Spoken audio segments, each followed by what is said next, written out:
Lucas 15, 11 diz assim: continuou: certo homem tinha 2 filhos. O mais moço deles disse ao pai: pai, dá-me parte dos bens que me cabem. E ele lhes repartiu os haveres. Passados não muitos dias, o filho mais moço, ajuntando tudo que era seu, partiu para uma terra distante, e lá dissipou todos os seus bens, vivendo dissolutamente. Depois de ter consumido tudo, sobreveio àquele país uma grande fome, e ele começou a passar necessidade. Então ele foi e se agregou a um dos cidadãos daquela terra, e este o mandou para o seu campo a guardar os porcos. Ali desejava ele fartar-se das alfarrobas que os porcos comiam, mas ninguém lhe dava nada. Então, caindo em si, disse: quantos trabalhadores do meu pai têm pão em fartura, e eu aqui morro de fome. Levantar-me-ei, irei ter com meu pai, e direi: pai, pequei contra o céu e diante de ti. Já não sou mais digno de ser chamado teu filho. Trata-me como um dos seus trabalhadores. Levantando-se, foi para o seu pai. Vinha ele ainda longe, quando seu pai o avistou, e compadecido dele, correndo, o abraçou e o beijou. E o filho lhe disse: pai, pequei contra o céu e contra ti, já não sou digno de ser chamado seu filho. O pai, porém, disse aos seus servos: trazei-me depressa a melhor roupa, vestiu, ponde nele um anel no dedo e sandália nos pés. Trazei também e matai um novilho cevado, comamos e regozijamos, porque este meu filho estava morto e reviveu, estava perdido e foi achado. E começaram a regozijar-se. Amém? Pode se assentar. Feche seus olhos. Peça ao Espírito Santo para falar o seu coração nessa noite, em nome de Jesus. Santo Deus e eterno Pai, Deus, em nome de Jesus, mais uma vez diante da Tua presença, nós ansiamos ouvir a Tua voz. Por isso, ó Deus, fale conosco, nos abençoe através da Tua palavra. Palavra essa que são palavras de vida eterna, em nome de Jesus. Amém. Graças a Deus. Amém? Irmãos, nós lemos aqui o texto da palavra de Deus, que vem nos falar do filho pródigo, né? Creio que todos aqui já ouviram essa passagem, essa parábola, na verdade, contada por Jesus acerca do filho pródigo, né? E eu gosto sempre de enfatizar isso, que são parábolas. Parábolas são comparações que Jesus e o próprio Deus pega do cotidiano para transmitir verdades espirituais. E aqui ele pegou o quadro de uma família, comparando com o reino de Deus, comparando com os homens e as mulheres da fé. Nós vemos aqui que ele começa o texto dizendo que ele tinha 2 filhos. Quantos? 2 filhos. Ou seja, a Bíblia diz que então que Jesus falando que ele tinha 2 filhos. Mas desses 2 filhos, o mais moço chega para o pai e simplesmente diz: pai, me dá a minha parte da herança. O pai, sem questionar, simplesmente dá ao filho. O pai não falou: meu filho, você está muito novo, você ainda é moço. Não, o pai simplesmente repartiu a herança dele. E nós que conhecemos, não muito, mas pouco, mas um pouquinho já é o suficiente da lei, que herança só se reparte quando os pais morrem. Só que aqui o pai estava vivo, né? O pai aqui estava vivo. E eu creio que nessa época, essa lei, nesse período aqui, ela não valia. Porque se ela valesse, o próprio pai, não, mas se você ainda não tem, capacidade, eu ainda estou, ainda estou vivo, ou seja, você ainda é novo, o pai poderia questionar, mas o pai não questionou. Então dá-se a entender que nesse período, essa lei ela não vigorava nesse período. Então o pai simplesmente repartiu, deu para ele aquilo que ele queria, deu para ele essa herança que ele tinha. E a Bíblia diz então que, passados não muitos dias, este mesmo filho chega para o pai e diz: pai, ele está ajudando tudo ali, a texto diz que ele ajuda tudo e vai embora.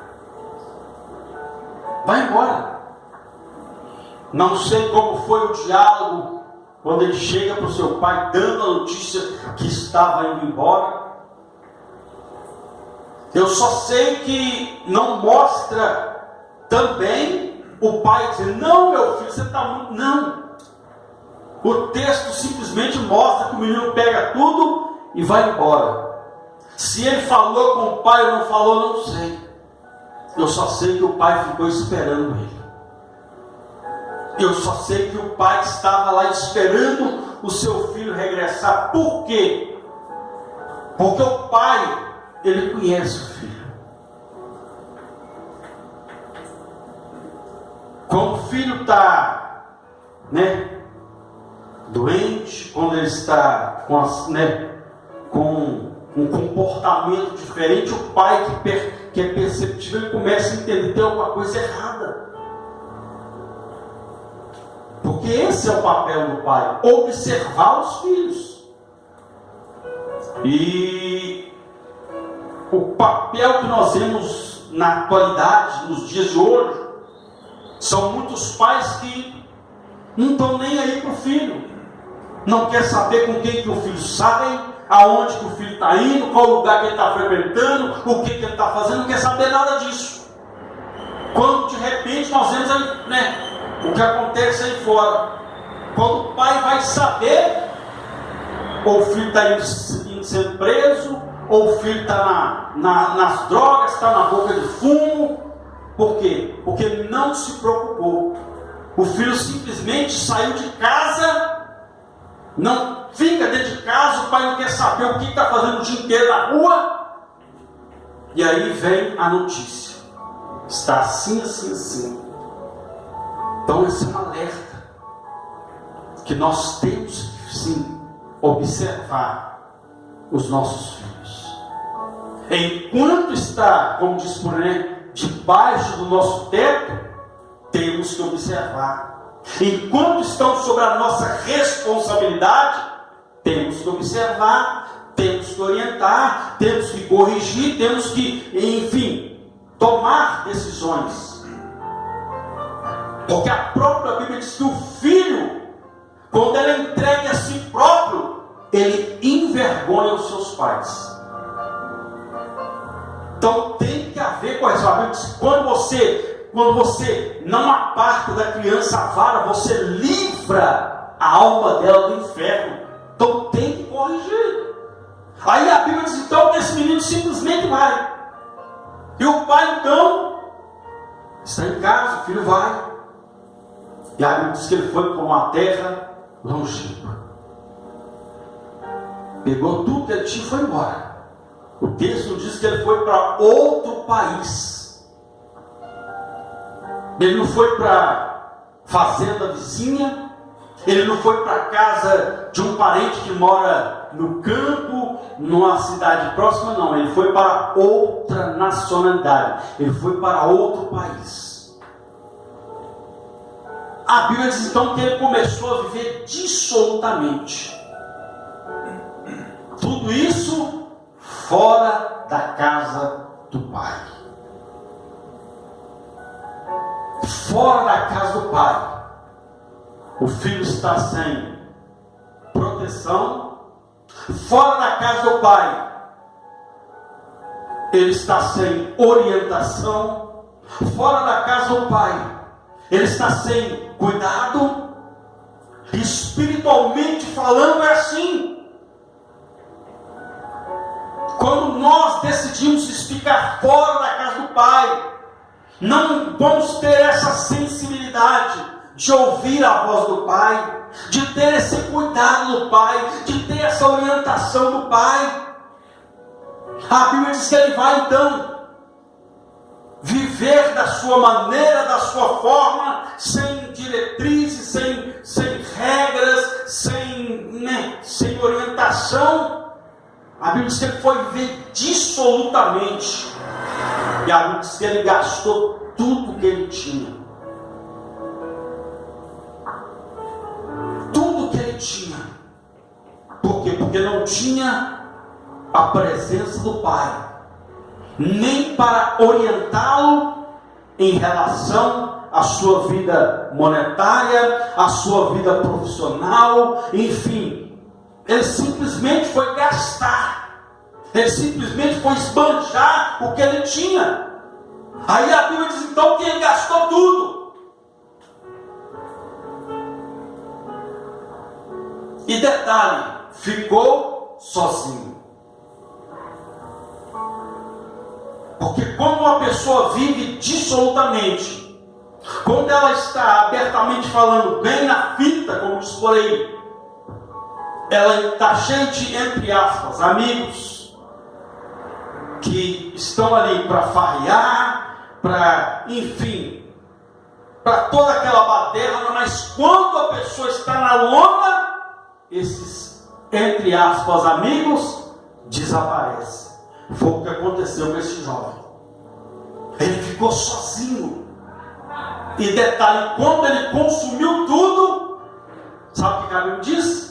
Que veio logo depois, veio uma grande fome sobre aquela cidade. Veio uma grande fome.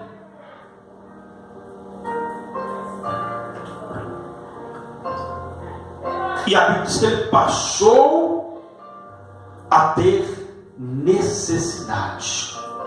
Ou seja, por viver uma vida desregrada, por viver uma vida sem orientação, sem administração, sem cuidados, a Bíblia diz que ele passou a ter necessidade. E a Bíblia diz então que ele se ajuntou a alguns cidadãos daquela cidade, que o mandou cuidar de porcos. E nessa época, para o judeu, cuidar de porcos era o trabalho mais desprezível. Era o pior trabalho que tinha. Porque os judeus, eles tinham, o porco como um animal imundo. Eles tinham. Não era Deus que falou que o animal é imundo. Porque tem pessoas que associam isso. Não, a tradição judaica, porque a tradição judaica tinha o porco como um animal imundo. Mas Deus não amaldiçoou o porco. A Bíblia diz então que ele foi cuidar dos porcos. E de repente, a Bíblia diz que ele começou a ter fome. E desejou comer da comida dos porcos. Primeiro, ele foi parar na lama. O adversário da nossa alma. O primeiro intento dele é nos tirar da presença de Deus. É nos tirar da casa de Deus. É nos tirar da casa do Pai. E quando ele nos tira da casa do Pai, o primeiro lugar que ele nos manda é para lama. Ele quer nos ver na lama. E foi isso que aconteceu com esse jovem. Foi parar na lama. Segundo, ele começou a ter necessidade. Não tinha provisão. Mas na casa do Pai, ele mesmo declarou declarou: na casa do meu pai até os trabalhadores comem pão com fartura e eu aqui morrendo de fome. Então fora da casa do pai é assim. Vai chegar um tempo, enquanto a pessoa, como diz por aí, está por cima da carne seca, enquanto está tudo tranquilo, não tem ninguém enfermo, não está todo mundo trabalhando, está aquela coisa toda, está todo mundo, como diz, vivendo de qualquer maneira. Mas na hora que o cinto aperta, aí é que a gente vê a situação. Porque o diabo, ele é assim, ele vai ludibriando a pessoa. Não, está tranquilo, olha para você ver. Você não está nem na casa de Deus, você não está na casa do Pai, então está tudo tranquilo. Está tudo numa boa. Pois é, está tudo. É isso que o diabo quer colocar na vida da pessoa, que está tudo numa boa. Mas quando vem a tempestade, porque esse jovem diz que de repente, quando ele perdeu as finanças, quando ele perdeu os recursos, aí veio a fome. Se ele soubesse que viria uma fome, você acha que ele não ia guardar o dinheiro, não?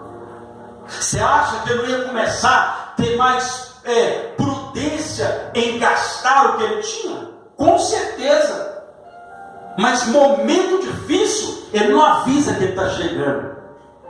Tempestade não avisa que está chegando, ela simplesmente chega. Então nós temos que nos preparar para o dia da tempestade, nos preparar para o dia mau, porque ele vem. Mas fora da casa do Pai, a Bíblia diz então que ele mesmo declarou: os trabalhos do meu pai estão melhor do que eu que morro de fome. E a Bíblia diz que ele começou a desejar da comida dos porcos. Se nós trouxéssemos para o dia de hoje,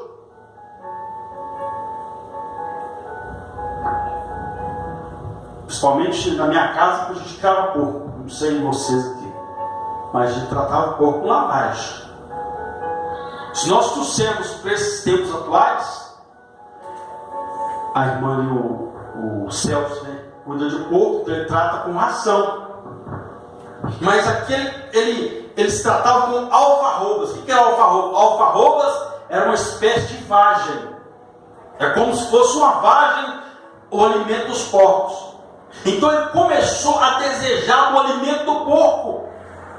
Só que a Bíblia diz que ninguém dava nada para ele. Ou seja, nem comida de porco davam para ele. É assim que o adversário faz. Ele cega a pessoa, tira da casa do pai, joga na lama e começa a fazer a pessoa ter desejo pela comida dos porcos. Trazendo para o mundo espiritual, a pessoa começa a desejar o que o mundo oferece. A lavagem que o mundo oferece, a porqueira que o mundo oferece. Mas para ela está com fome, ela acaba se alimentando, não sabendo que aquilo ali vai trazer um sério mal à sua saúde. Porque comida para a gente é comida para a gente. Comida de porco, comida de porco. Comida de cachorro é comida de cachorro. Mas ele começou a desejar comida dos porcos. E alimento de crente é a palavra de Deus. Alimento de crente recebe da casa de Deus. Tem pessoas que estão recebendo que o próprio diabo tem colocado na mesa deles. Estão comendo. Até então estão se satisfazendo. Mas uma hora vai dar problema.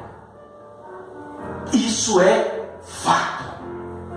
É por isso que a Bíblia diz que a amizade com o mundo é inimizade com Deus. Então está chegando aí o período do carnaval. As pessoas estão aí. Estão, naquela empolgação. Naquela satisfação, eu vou fazer isso, eu vou fazer aquilo, sem pensar que estão se tornando inimigos do próprio Deus. Que estão desagradando Deus, porque a Bíblia diz que aqueles que estão na carne não podem agradar a Deus. E o carnaval é a festa da carne. Então a Bíblia diz então que ele estava ali, passou a ter necessidade. Mas a Bíblia diz claramente que ele chegou em uma situação que ele teve que tomar 3 atitudes que mudaram a sua história. A primeira atitude que ele tomou foi o momento de decidir. Ele decidiu, essa vida não é a vida que eu tinha. A minha vida na casa do meu pai era melhor. Se os trabalhadores lá comem pão com fartura, eu muito melhor comia na casa do meu pai. Então ele teve que decidir. Então tem pessoas que precisam se decidir em seguir a Deus. Foi o que Elias disse: vocês têm que decidir. Se Deus é Deus, segue Ele. Se Baal é, então segue Ele. Mas não dá para ficar em cima do muro, porque estar em cima do muro é a mesma coisa de virar as costas para Deus. A Bíblia diz então que ele decidiu. E a segunda atitude que ele tomou, ele disse: olha, eu me levantarei. Ele percebeu: eu estou caído, eu preciso levantar. Eu vou me levantar e vou ter com meu pai e vou dizer: Pai, pequei contra o céu. Por que ele não falou primeiro: Pai, pequei contra ti, contra o céu? Não, ele disse: Pai, pequei contra o céu.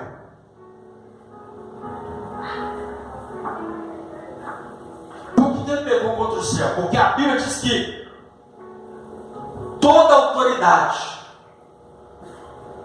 que existe na terra foi constituída por Deus. E a maior autoridade sobre a vida de um filho é o seu pai e a sua mãe. Então a maior autoridade sobre a nossa vida são os nossos pais. E a Bíblia diz que o primeiro mandamento é honra ao seu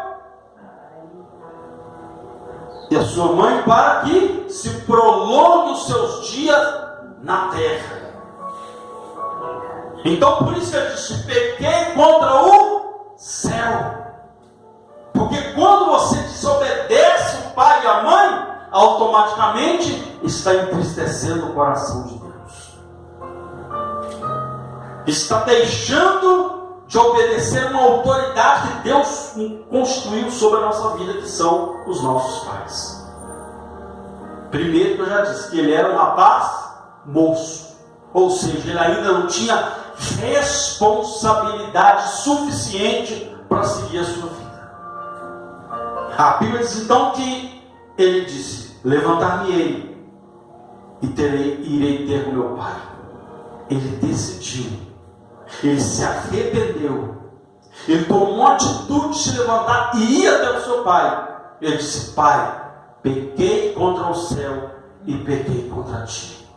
Já não sou mais digno de ser chamado seu filho. Ele disse: me trata como um dos seus trabalhadores. O pai, a Bíblia diz que o paixão dos céus traz para ele a melhor roupa. Por que o pai pediu uma melhor? A melhor roupa e veste nele. Deus tem o melhor para os seus filhos. Vou repetir de novo: Deus tem o melhor para os seus filhos. Amém, Jesus, obrigada. Se Deus tem o melhor, não se contente com o pior. Se Deus tem o melhor, não se contente com qualquer coisa.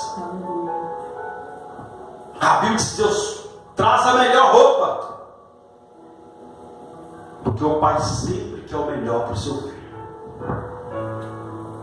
Deus sempre quer o melhor para nós.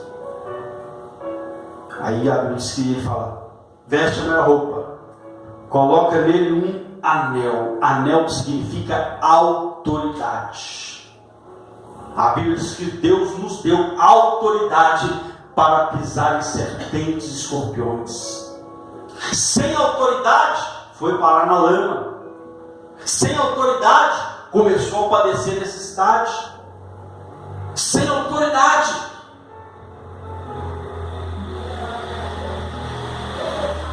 ficou num estado deplorável.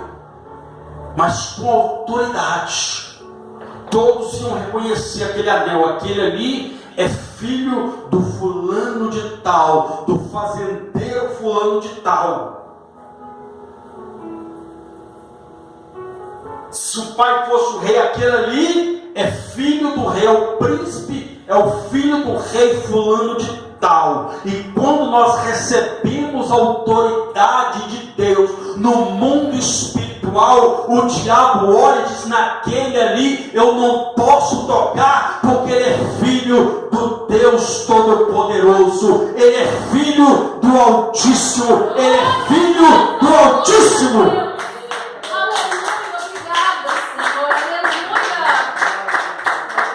Mas fora da casa do Pai se perde a autoridade. É por isso que nós temos que estar na casa de Deus, porque aqui nós recebemos todos os dias, nós recebemos, somos revestidos de poder e autoridade. O momento de estar aqui é momento de revestimento, de ser revestido de autoridade. Hoje é ceia do fortalecimento. Então na casa do Pai nós somos fortalecidos. É por isso que o apóstolo Paulo diz: fortalecei-nos no Senhor e na força do seu poder. Aqui é lugar de se fortalecer no Senhor e na força do seu poder, recebendo o alimento genuíno que é a palavra de Deus. Aqui não é uma farroba, aqui não é lavagem, aqui é palavra de Deus, é o pão vivo que desceu do céu, é a água viva que sacia a nossa sede.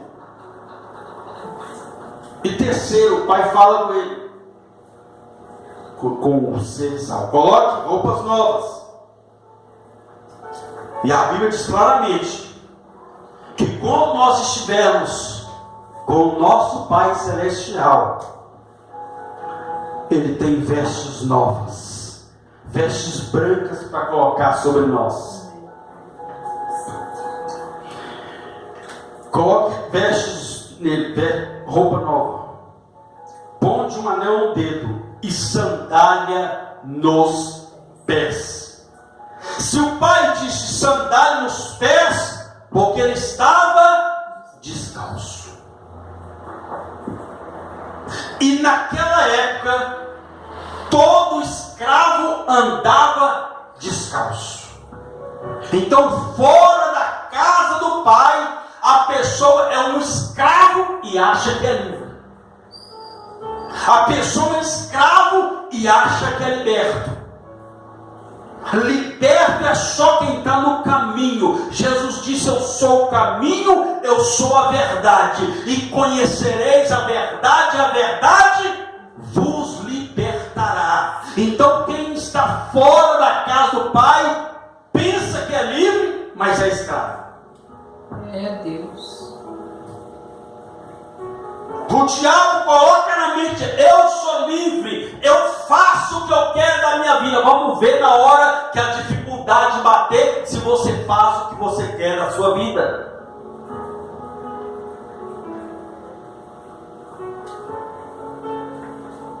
Porque na casa do Pai, nós passamos sim por adversidades, passamos sim por momentos de dificuldade, mas o nosso Deus, Ele é poderoso para fazer infinitamente mais do que pedimos, pensamos ou imaginamos, segundo o seu poder que em nós opera. E o apóstolo Paulo disse claramente que o meu Deus, segundo as vossas riquezas, suprirá todas as nossas necessidades.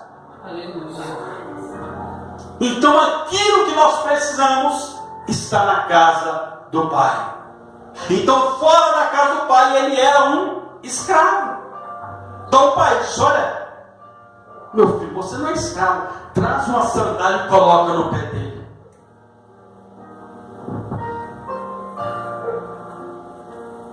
Aí a Bíblia diz que ele só lhe: trazei também e matai um novilho cevado, comamos e regozijamos.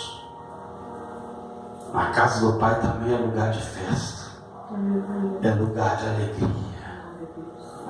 É por isso que o choro pode durar uma noite. Aleluia, Deus Santo. Mas a alegria vem.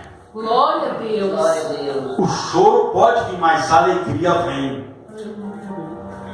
Chorar, todo mundo vai chorar, mas a alegria vem. Mas nós estamos na casa do Pai, e na casa do Pai Ele enxuga as nossas lágrimas. Glória a Deus. Aleluia. Na casa do Pai, Ele traz refrigério para a nossa alma. Na casa do Pai, Ele troca o nosso fardo. Ele tira o pesado e coloca o leve. Ele tira o jugo e coloca, em nome de Jesus Cristo, um fardo leve e um jugo suave.